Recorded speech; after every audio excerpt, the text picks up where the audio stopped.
સામર્થ ઇવોલ આપણે ઓરમા માસમાં રોડ ઉપર સામર્થ ઇવોલની અંદર આપણે સ્લાઇડર મોસ્કીટો નેટ લગાવેલી છે. આ જુઓ સ્લાઇડર મોસ્કીટો નેટ.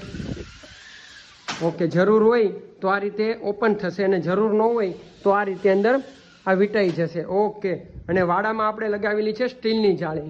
એને અહીંયાથી ગરોળી અને ઉંદર આવે છે. આપણે જુઓ આ રીતે સ્ટીલની જાળી લગાવેલી છે. જો એકદમ ક્રોસ છે, પણ આપ દેખ દો આપણું ફિનિશિંગ જુઓ તમે.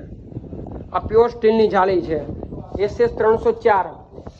ઓકે, આ જુઓ એકદમ સ્ટ્રેટ જુઓ, એક પણ ફોલો નથી પડ્યો. ઓકે, અને 5 વર્ષની આપણે વોરંટી આપીએ છીએ લેખિત. સ્ટીલની એલ્યુમિનિયમ તેમજ સ્ટીલની જાળીનું તમે જુઓ, જાળીમાં એક પણ ફોલો નથી પડ્યો. આ જુઓ મિત્રો, તમારે પણ જો આ વિડીયો તમને ગમ્યો હોય તો પ્લીઝ નીચે ફોલો બટન ઉપર જરૂર ક્લિક કરજો. અમને ફોલો અને વ્યૂ વધે તો અમને પણ મજા આવે છે વિડીયો બનાવવામાં. તો પ્લીઝ શેર કરજો.